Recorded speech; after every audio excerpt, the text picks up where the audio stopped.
بسم اللہ الرحمن الرحیم الصلاۃ والسلام علیک یا سیدی یا رسول اللہ وعلی آلک و اصحابک یا نور اللہ جزا اللہ عنا محمد صلی اللہ علیہ وسلم ما هو اہلہ۔ درود پاک کے فضائل و برکات سماعت فرمائیے۔ درود پاک کا یہ مشاہدہ ایک حضرت کا ہے 2015 کا، اور یہ کہتے ہیں کہ میں مسلسل روزانہ درود شریف ہی پڑھتا ہوں اور 1 سال سے دلائل الخیرات شریف بھی پڑھتا ہوں، اور ابھی تک ایک دن بھی مجھ سے قضا نہیں ہوئی، یعنی ایسا نہیں ہوا کہ کسی دن بھی میں نے دلائل الخیرات نہ پڑھی ہو۔ اتنے عرصے میں صرف ایک دن میں دلائل الخیرات شریف پڑھنا بھول گیا۔ رات کو خواب میں ایک بہت پر نور، بہت پر رونق روشنیوں والا محل دیکھتا ہوں۔ جیسے ہی میں اس محل میں پہنچتا ہوں وہ محفل ختم ہو جاتی ہے، جس میں آقا کریم صلی اللہ علیہ وسلم بھی شریک تھے مجھے ایک دوست جو کہ اس محفل میں شریک تھے بتاتے ہیں کہ آپ لیٹ ہو گئے، آج محفل تو ختم ہوئی۔ میں رونے لگتا ہوں اور اس دوران میری آنکھ کھل جاتی ہے۔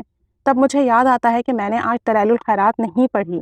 اس دن سے آج تک میں کھانا بھول سکتا ہوں، سونا جاگنا، اپنے ضروری کام بھول سکتا ہوں، لیکن دلائل الخیرات نہیں بھولتا۔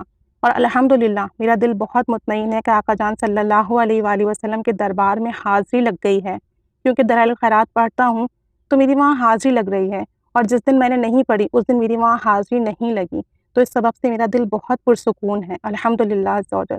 تو جو درود شریف پڑھتے ہیں اور روزانہ پڑھتے ہیں تو روزانہ ان کی حاضری آقا کریم صلی اللہ علیہ وسلم کے دربار میں لگتی ہے، وہ اس بات کو جانتے ہوں یا نہ جانتے ہوں، یعنی کہ ہمیں اس بات کا علم ہو یا نہ ہو، لیکن روحانی طور پر وہ روحیں جو آپ صلی اللہ علیہ وسلم سے محبت کرتی ہیں، آپ صلی اللہ علیہ وسلم پر درود و سلام پڑھتی ہیں، آقا جان کی محفل میں شریک ہوتی ہیں، سبحان اللہ عز و جل۔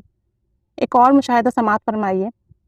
ایک بہن ہے، کہتی ہیں کہ میری چھوٹی بہن بہت بیمار ہے کئی دنوں سے، اور بہت ساری دوائیاں بھی کی لیکن وہ ٹھیک نہ ہوئی، بلکہ اس کی تکلیف، اس کا مرض دن بدن بڑھتا جا رہا تھا۔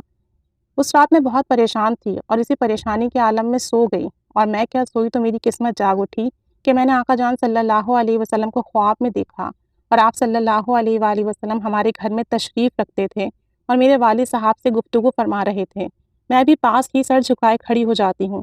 اسی دوران آقا جان صلی اللہ علیہ وسلم میری طرف متوجہ ہو کر ارشاد فرماتے ہیں کہ تمہاری چھوٹی بہن جو کہ بیمار ہے۔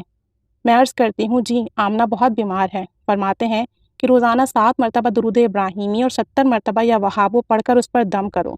اس کے ساتھ ہی میری آنکھ کھل جاتی ہے، اور پھر میں نے ایسا ہی کیا اور اپنی بہن پر دم کیا تو اللہ تعالیٰ کے فضل سے وہ مرض اسی وقت ختم ہو گیا۔ اس کے بعد ہمارے گھر میں کوئی بھی بیمار ہوتا تو میں یہی وظیفہ کرتی اور اللہ کے فضل سے وہ ٹھیک ہو جاتے۔ تو اگر کوئی بیمار ہے تو آقا جان کا بتایا ہوا یہ وظیفہ عمل کیجیے، انشاءاللہ تعالیٰ اس کی برکت سے جس قسم کی بھی بیماری ہوگی وہ ختم ہو جائے گی، اور اللہ تعالیٰ اس کی برکت سے شفا عطا فرمائے گا، کیونکہ آقا جان صلی اللہ علیہ وآلہ وسلم کو بتایا ہوا کوئی بھی عمل کسی ایک کے لیے مختص نہیں ہے، اسے ہر کوئی کر سکتا ہے۔